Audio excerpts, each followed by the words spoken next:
tu reviendras dans ton pays et tu y planteras des arbres.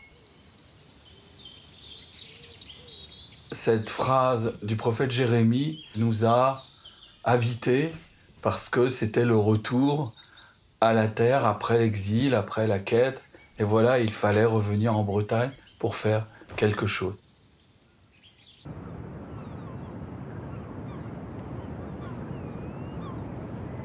Nous sommes à la pointe occidentale du Trégor, à la pointe de Primel. Donc nous sommes presque à l'extrémité nord-ouest de la Bretagne. Et ce lieu est emblématique de ces sites qui ont accueilli les Saints Bretons. Il est très important pour moi parce que j'y ai passé une grande partie de ma jeunesse, une grande partie de mes étés.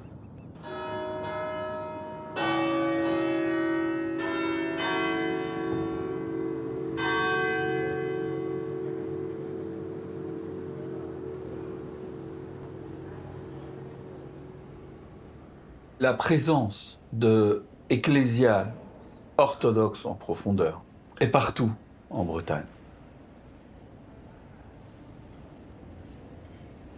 Nous nous trouvons dans cette belle cathédrale de Tréguier. Tréguier, en breton, c'est Landreger, c'est-à-dire la lore. La lore, c'est la fondation monastique aux origines du monachisme.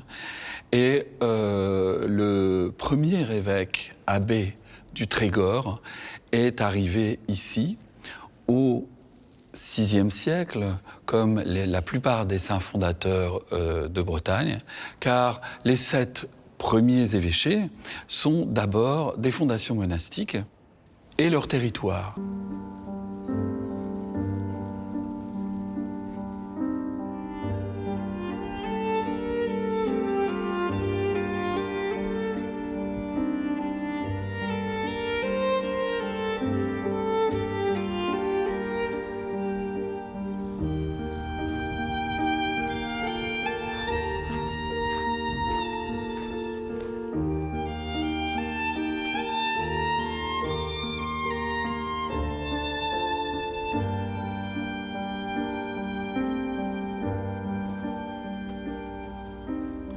Cette église du Minihi-Tréguier, le Minihi, c'est le territoire sacré du saint.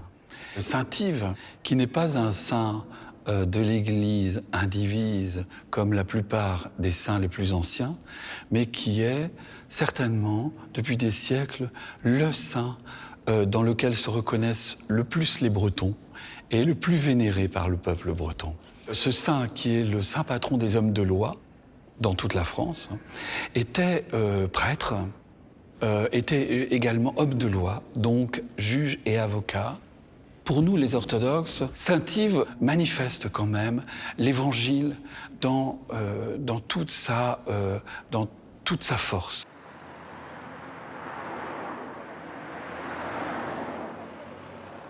Par les prières de nos saints pères, Seigneur Jésus-Christ, notre Dieu, aie pitié de nous et sauve-nous.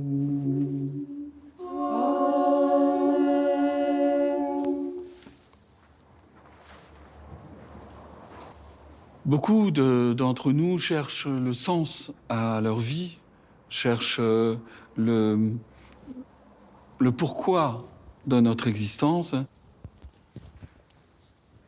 Et à mon humble mesure, je peux dire que c'est dans l'Église orthodoxe et à son service que véritablement j'ai l'impression que ma vie a une raison d'être.